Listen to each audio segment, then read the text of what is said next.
ایک بھائی نے اپنی کہانی بتاتے ہوئے کہا کہ ہم دو بھائیوں کی اکلوتی بہن ہے جس کی شادی کو اب 6 سال بیت چکے ہیں۔ ان 6 برسوں میں کبھی اپنی بہن کے گھر نہیں گیا، کیونکہ ایک تو میری طبیعت میں میل جول کم تھا اور دوسرا مجھے ان کا سسرال پرایا سا لگتا تھا۔ البتہ میری شادی کے بعد میری والدہ کبھی کبھار ان سے ملنے چلی جایا کرتی تھیں۔ ایک بار جب بہن ہمارے گھر آئی تو میری بیوی نے شکایتوں کے دفتر کھول دیے۔ اس کا کہنا تھا کہ بہن کے بچے بہت شرارتی ہیں جو گھر کی چیزوں کا نقصان کرتے ہیں۔ اس نے یہ بھی طعنہ دیا کہ والدہ اپنی بیٹی پر حد سے زیادہ مہربان ہے اور اسے گھر سے راشن اور دیگر سامان بھر بھر کر دیتی رہتی ہیں۔ بیوی نے صاف لفظوں میں کہا کہ اب تمہاری بہن کو اپنے گھر ہی رہنا چاہیے، اس کا بار بار آنا مجھے اچھا نہیں لگتا۔ بدقسمتی سے میں بیوی کی باتوں میں آ گیا۔ بہن ابھی 3 دن ہی رکی تھی کہ میں نے دیکھا کہ اس کا چھوٹا بیٹا ریموٹ زمین پر پٹک رہا ہے۔ غصے میں بھپر کر میں ماں کے پاس گیا اور تلخ لہجے میں کہا کہ بہن سے کہہ دیں کہ وہ صرف عید پر آیا کرے۔ میں نے والدہ کو یہ بھی جتلایا کہ میں اپنی حلال کی کمائی سے گھر چلاتا ہوں، اس لیے وہ سخاوت میں ذرا ہاتھ ہولا رکھیں۔ میری ان کڑوی باتوں پر ماں خاموش رہی، مگر میری بہن نے یہ سب سن لیا تھا۔ اگلے دن بہن خاموشی سے تیار ہوئی اور جانے لگی۔ جب وہ رخصت ہونے لگی تو میں نے دکھاوے کے لیے رکنے کا کہا، مگر اس نے بچوں کے اسکول کا بہانہ بنا کر معذرت کر لی۔ اس واقعے کے بعد بہن کا آنا جانا ختم ہو گیا۔ وقت گزرتا گیا،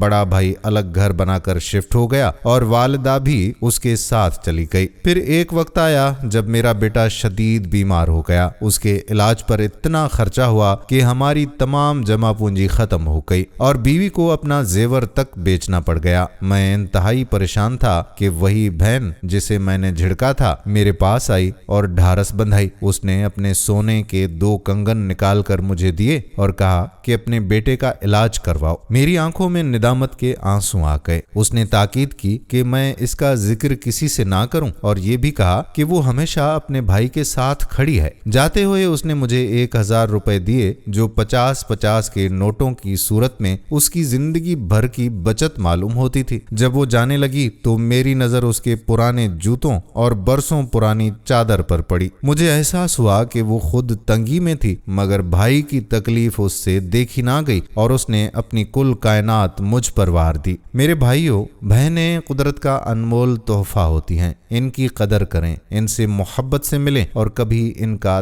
دل نہ دکھائیں۔ ویڈیو پسند آئی ہو تو اپنے بھائیوں کے ساتھ اسے شیئر ضرور کیجیے۔